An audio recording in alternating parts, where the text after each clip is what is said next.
what is it like being a Jamaican in Cameroon? Hi, I'm Xavier Murphy, the founder of Jamaicans.com. And today in Jamaicans to the World, I talk with Patrich Dinnall, a Jamaican living in Cameroon. Welcome, Patrich. How are you?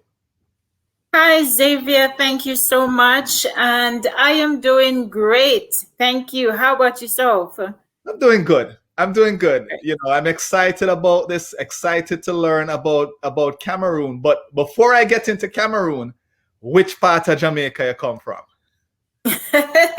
And this part I was waiting for. I am from Clarendon, specifically Maypen, Clarendon. So I'm a Clarendonian.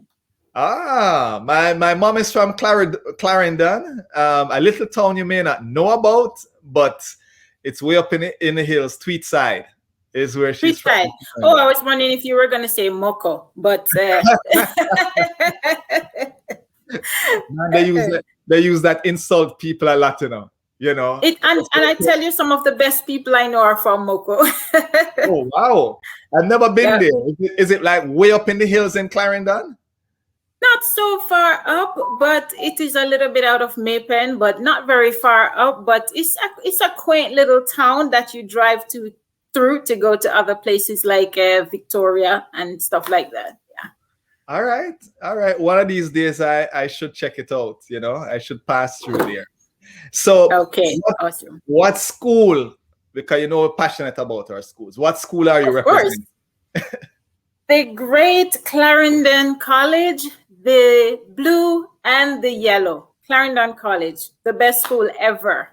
Some people may not like to hear me say that from Clarendon. I won't call the name of the school, but Clarendon, yes, college. Right. Representing Clarendon College. Yeah. So, tell us how you got to Cameroon. Tell us a story how you ended up in Cameroon.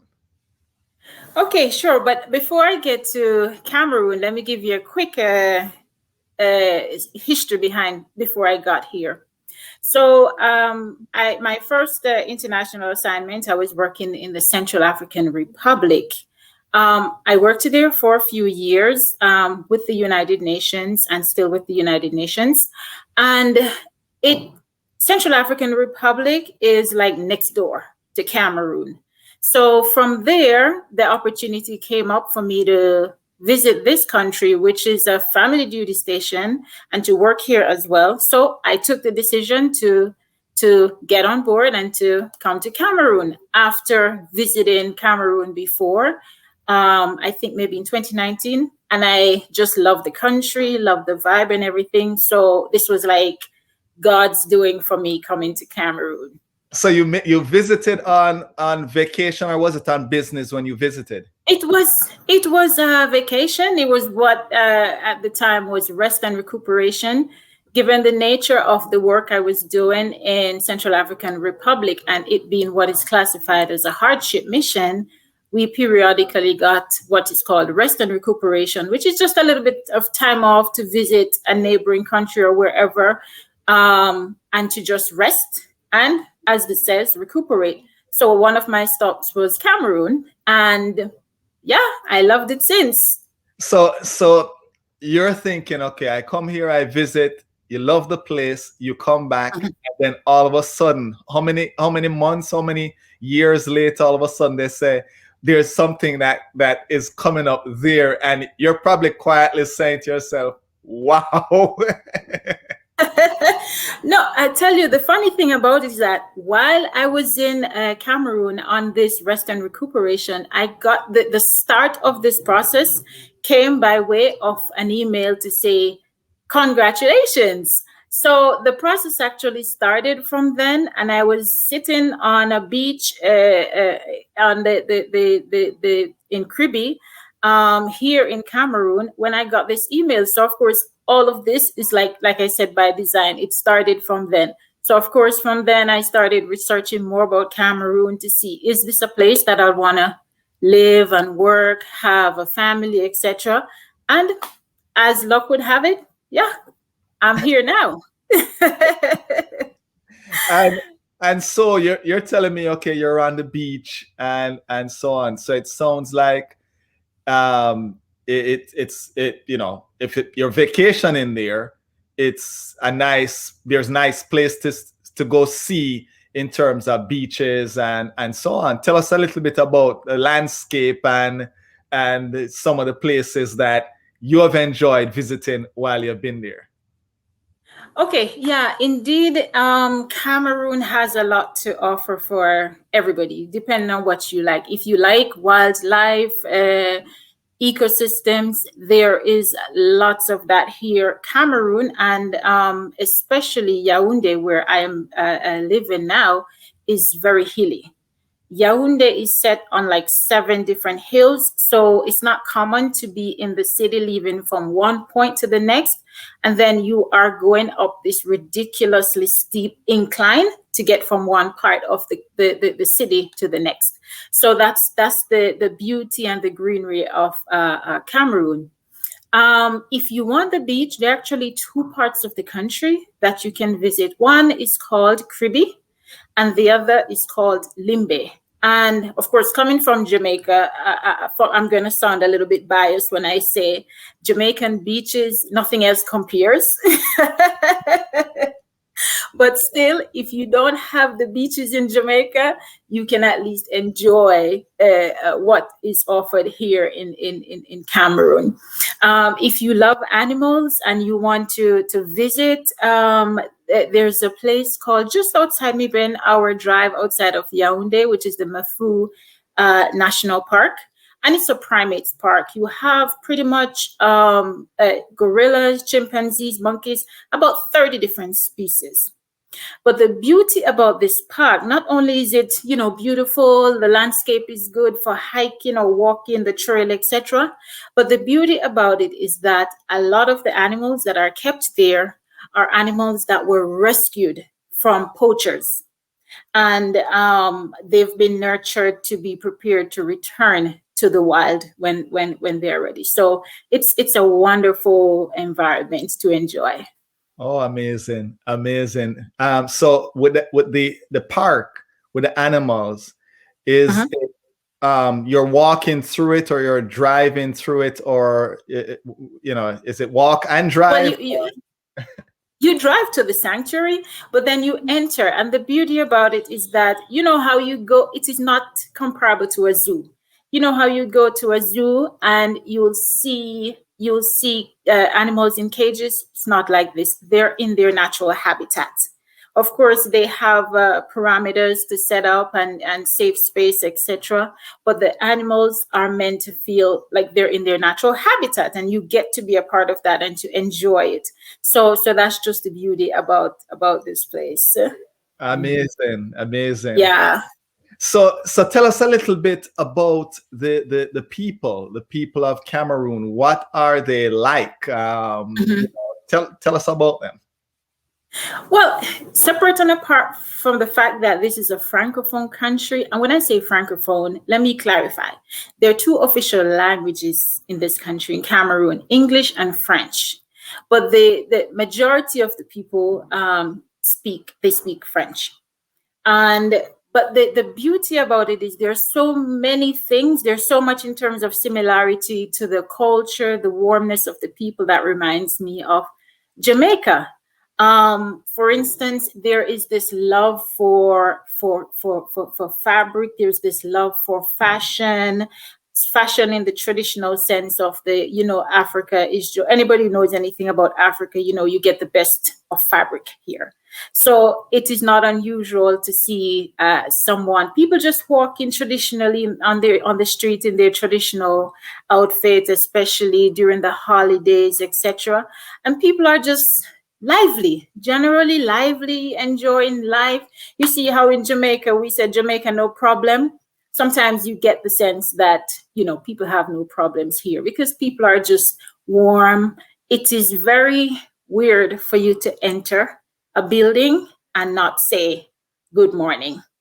People think, okay, what's wrong with her? And the amazing thing is you will pass someone in the office like maybe 5 times going back and forth, and they're saying bonjour or good morning. And Every I'm like, time. at first, Yes, and I think it's the culture in West African culture, not just Cameroon. At first, it took me a while to get rid of it, to get used to it, because I remember even saying to a colleague after saying good morning to me the third time I saw him in the day, and I was like, we already said good morning.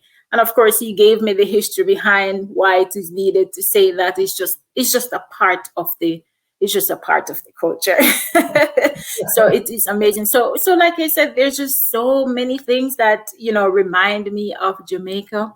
And one thing that really amazes me the first time when I heard it, when you have a conversation with a Jamaican, and you say, walk one, and you say, well, me there, at the end of the conversation. Here, people say we are together. And you may think, we are together doing what? But it's just a saying. It's just to reiterate, we are here for each other. We are one. We are together. So like at the end of a conversation, we are together. So now I say that, and people say, oh, Patrich, you're now a Cameroonian.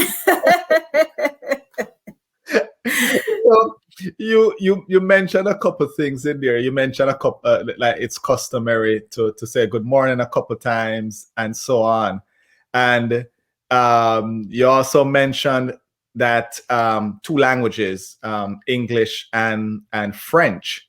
I want to touch on the language first. Do you speak French? Did you learn French, or you get by just perfectly fine with English? Well, yes, English and French are the official languages. But in Cameroon, funny enough, there are over 300 traditional languages, which, nobody can really learn them in one lifetime. But for me, I actually learned French when I worked in Central African Republic, because Central African Republic is a French-speaking country. Living here, there is the need to be able to get by with some French. Yes, you will be able to get by with English because, like I said, it's an official language, one of the two.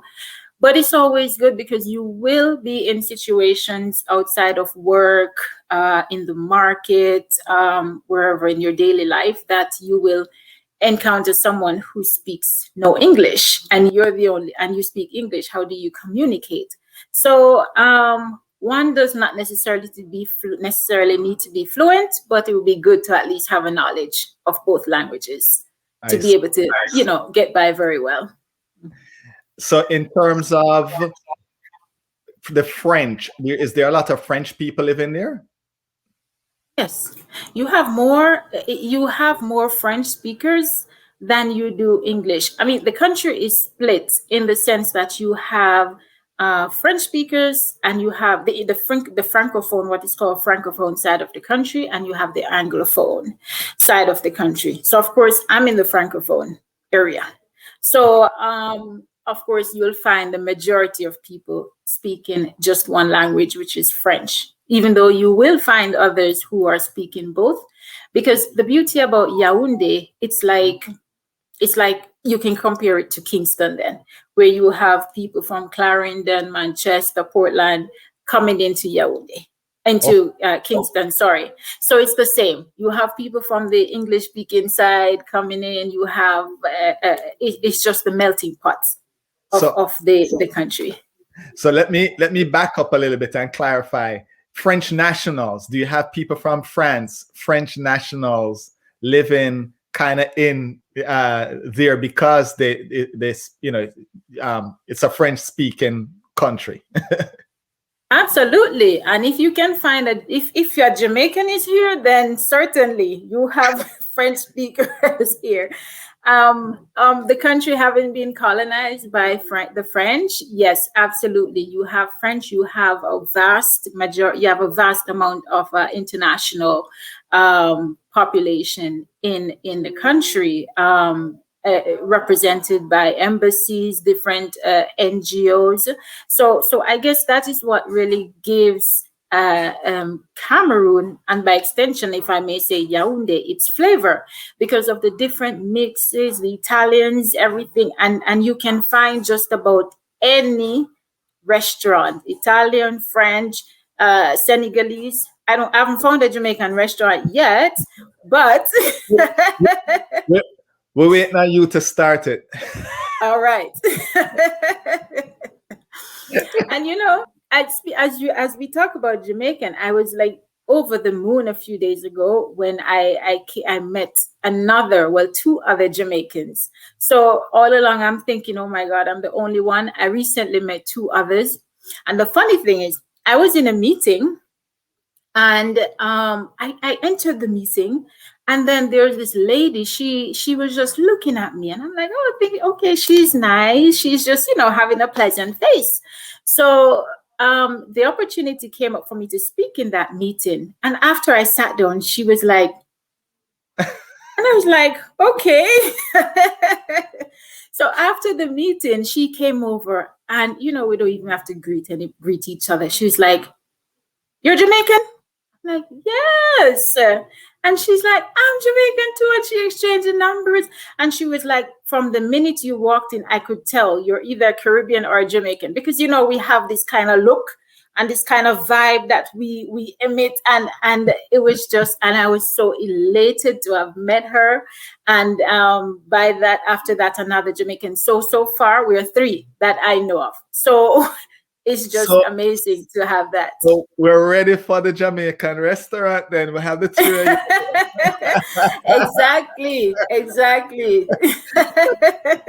You spoke a little bit about food there. And well, actually, before I got to food, because you used the term Anglophone. Is it Anglophone? Anglophone, which just means English speaker. English speaker. And yes. and French.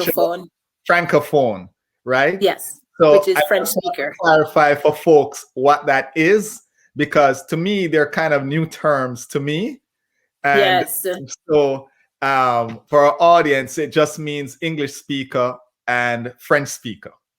Yes, and incidentally, it's only in the Western Central region of Africa and in French countries you will hear these terms, because before coming to this side of the continent, I never used or even heard of those terms before. So yes, Francophone is a French speaker, Anglophone is an English speaker, where the first language is English.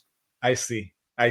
All right. So food. Let's talk a little bit about food. Yeah, one of my better topics to talk about. You start the restaurant, but let's talk about the food in Cameroon.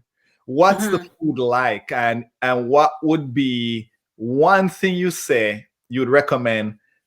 Try this if you come to Cameroon. Okay. All right, perfect. So the food here, I mean, you won't have a short of food, because there's just so much in terms of the influence. But I'll talk about the traditional food that's traditional to Cameroon. So and the two that I will mention is endole and miondo. So what is endole? Endole, if I can compare it, it will be similar to our kalaloo.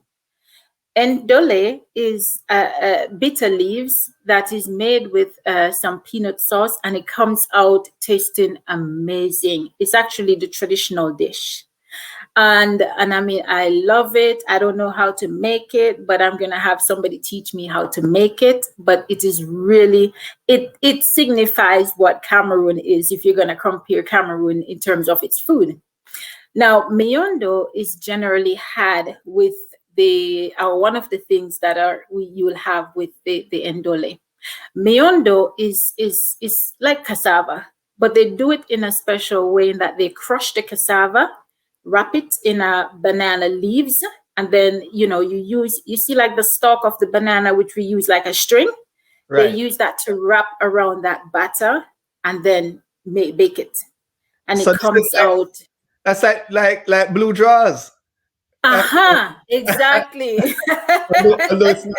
although it's not the blue drawers. Okay. Let me use the correct term. Dukuno, right? Dukuno. It's a correct term. Well, thank you, because I was trying to remember the name also. So thank you for that, Dukuno. So it's like our Dukuno or blue drawers. Yes. So you were So describing, that's so typically, yes, they bake it. yes. Okay. It's baked.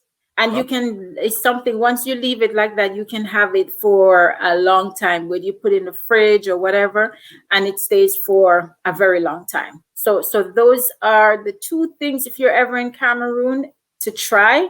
They do other things like grilled chicken and very nice fish that is similar to our escovitch fish, usually on the coast.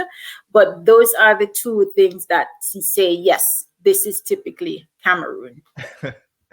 so in terms of we talk a little bit about food and so on.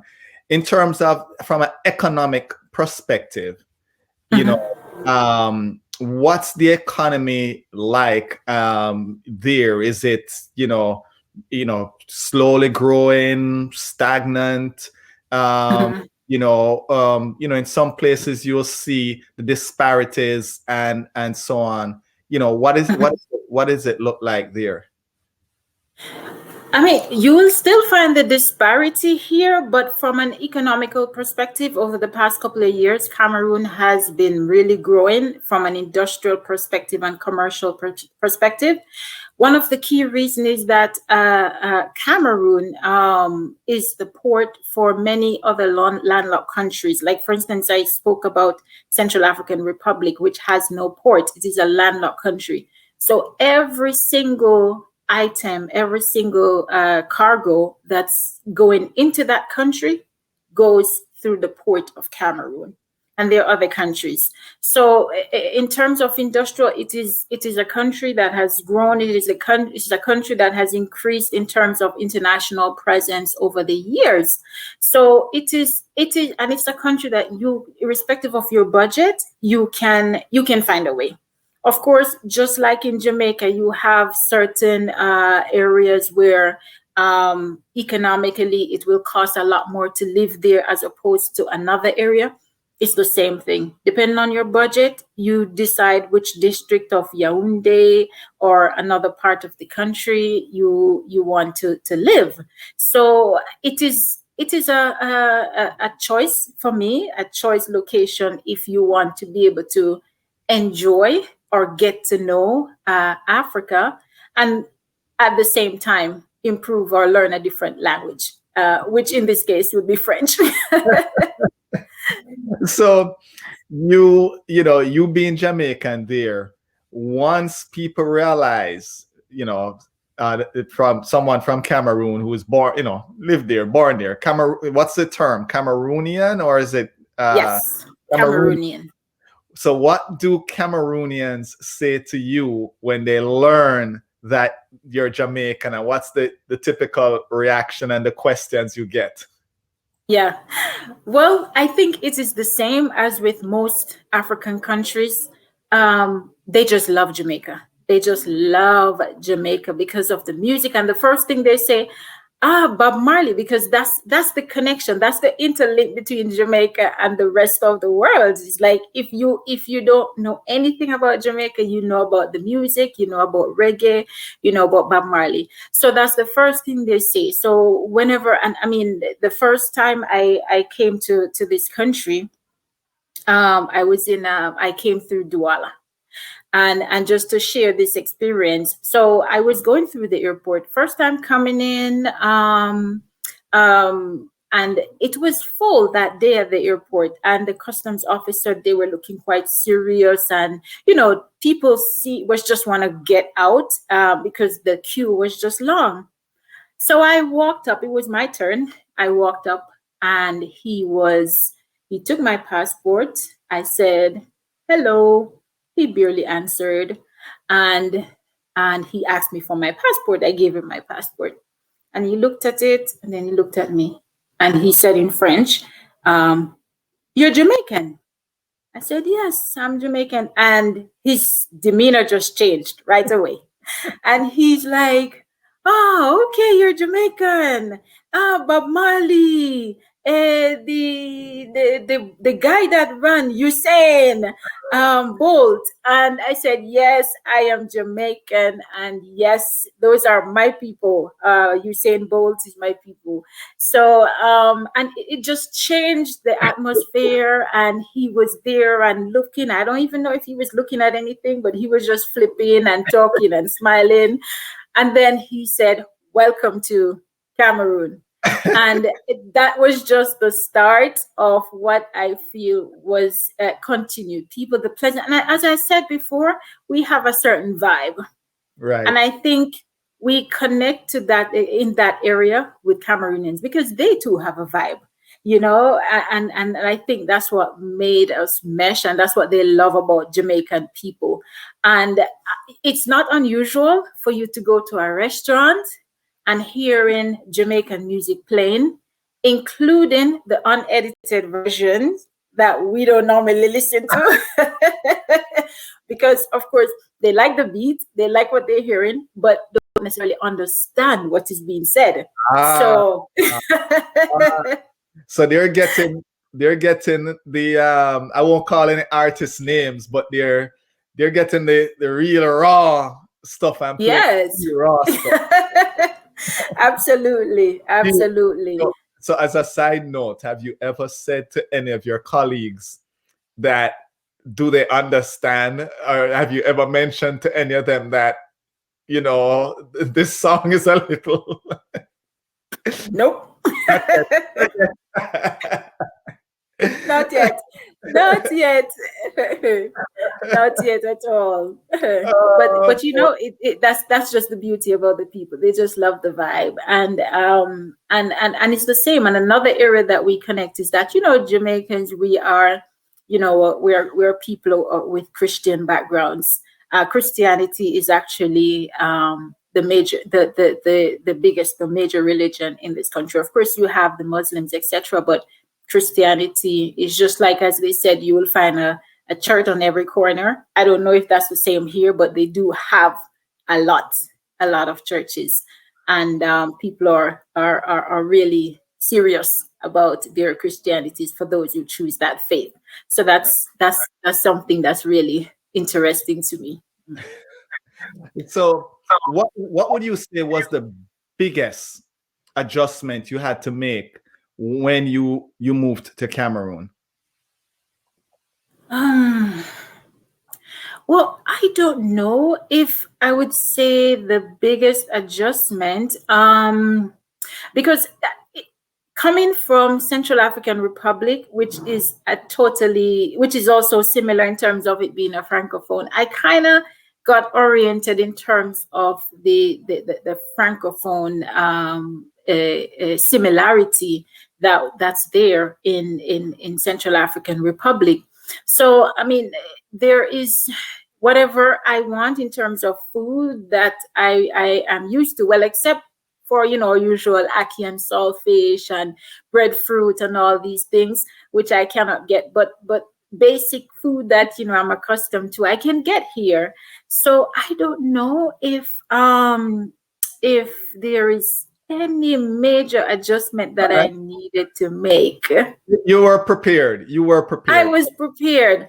But I would say, though, for someone coming into to this country as a first, the biggest adjustment that one would make, though, is to be able to the language and the culture of you know, I don't know if it's much in Jamaica, but it's not unusual for you to be walking on the street and you see on the side of the street, you see someone have a little shop set up with perhaps bread and you know, butter and tea, and they're making it, and then somebody comes and buys, and they're coming to have their breakfast, right? And it's taken in the hand, because people, I mean, in the context of the COVID, things kind of change a bit, but it's not unusual for the hand touching of food and exchanging. So somebody coming in, not being used to that kind of culture, may be a little shocked, and they're like, but it is the way. It is the way in Central and West Africa. You will see persons have their little stalls, and, you know, you walk up or someone who wants to buy their tea and breakfast, buy the bread with beans in between it, and they just take it and they sit right there. Or having rice. I mean, in Jamaica, we have some persons who do that too. We eat big sometimes for breakfast, Right. chicken. But here, and I tell you too, it's not unusual to go to a hotel, and on the breakfast buffet, you're seeing rice, you're seeing some pasta, you're seeing some chicken. If you want your boiled eggs like I do, you'll get that too. But it's A not big deal unusual to see the because big breakfast that on I the remember buffet. growing up Exactly. in Jamaica when this curry chicken and whole heap of food and them things started as breakfast, and I was like, And "Eh, green banana, yes. but, but for a lot of people, it's a start for the day." Oh, yeah. And a healthy start, which is fine. So, is there any customs that you came upon there? You talked about the hi, hello, and the good morning a Mhm, couple times. Any other customs that you came up on? It could be traditional customs. It could be for a wedding. It could be mhm. for just any ceremony or whatever. Anything like that that you came upon that you found interesting or maybe even unusual. Anything that Yeah. you found there?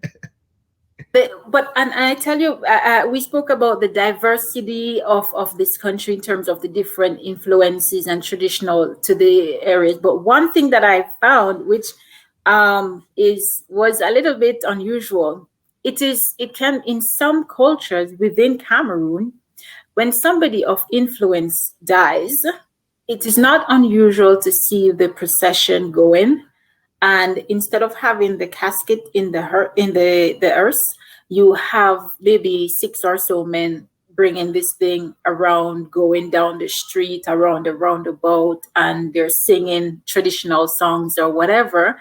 And when this happens, everybody stops. I've not seen it in Yaoundé, but in parts of Cameroon, yes, you'll see that. So for me, the first time I saw that, that was quite interesting and very different from what I know. Another thing which you'll also find in Yaoundé is as it relates to marriages. Every Saturday, you can see somebody getting married. And during these marriage ceremony, the ladies who attend this wedding, they have the traditional gowns that they're wearing and they're matching. So it's not unusual to see like 20 women in the same, perhaps fabric of different styles, as part of this wedding ceremony. And you find the procession similar to the burial, but you'll find in different cars, like 15 cars driving. And you know how in Jamaica sometimes you see the conductors on the buses hanging out and people are hanging out? It's almost the same. You'll see somebody in a car and they're on the top of the car, or looking a woman sitting through the window, and it's just a big celebration that goes on, and every other vehicle has to stop because there's this major procession that's going through the celebration of this marriage. So for me, that was quite interesting to see, and still remains interesting because it's just how the people are. They're just Right. happy. They like to celebrate life and make a big deal of something like this. So Amazing. yeah. Amazing. So fruits. I didn't touch on the market and fruits. Mhm. What fruits that you found there that you're like, oh man, I eat this in Jamaica. I used to get this in Jamaica. So Mhm. what are like maybe one fruit or a couple you may say, oh man, I found this and Yeah. I hadn't seen this. Is there anything that you came upon? Yes, that's the beauty about this country. It is rich in fruits. I can find everything except guinep. I haven't found yet. Soursop I haven't found yet. I've found the star apple. Naseberry. What Um, about Naseberry? no, no, I haven't found that, but I'll go looking. But the star apple I've found, Okay. and passion fruit, of course. But the basic ones, mangoes, pineapples, they're in no shortage of supply. Good. And I'll tell you that I've been looking and asking about breadfruit recently, but I haven't gotten any breadfruit. But incidentally, a friend of mine, the Jamaican friend I was telling you about, she sent me a picture now of a breadfruit tree. This is in somebody's yard, actually. She took the picture, and we're planning to go and beg when it's time, because this is not in the market anywhere. So we know where this house is. So we're gonna go get breadfruit because it's not eaten here. You're going to convert people once you roast that if you have like my God, can you imagine? Like turn breadfruit and you roast that. I can't wait. You're going to so listen, I really appreciate the time. I'm winding down. So here is a question I have. I have two more questions then, but here's the first of the two. You land in Jamaica. First thing you're doing, first thing you're going to go eat, first act, what are you doing? You land, daytime, you land, what you doing? Well, the minute I land, as a matter of fact, I'm going to call my mom and say, Mommy, I'm coming. Fried dumpling, ackee and saltfish. I'm coming. That's the first thing I'm going to have because nobody makes fried dumpling like my mom. So that I'm going to have with ackee and saltfish. And after that, I'm going to do two things. First, go to Elsha to have some fish. And then from there, go to Portland to go to Reach Falls and to enjoy Portland, which I haven't been able to do in years. So definitely on my to-do list when I get to Jamaica. And there's a nice highway that can take you a little less time than yes. Well, yes, that's even better. Yes. So the last thing I do is I typically ask my guests, and you may have seen this if you have watched any of the previous ones, is teach me how to say goodbye, the Cameroonian way and the most informal way. How do they say goodbye? And you're gonna teach me. Okay, perfect. So out of the over 300 languages traditional, I learned how to say that in one, and it's called Iton. And in order to say goodbye in Iton, you say Bibala. Bibala. Bibala. Bibala. Patrice? Bibala, Xavier. Show some love now. Hit that like button, subscribe to our channel, and hit that notification bell. That way you don't miss a video.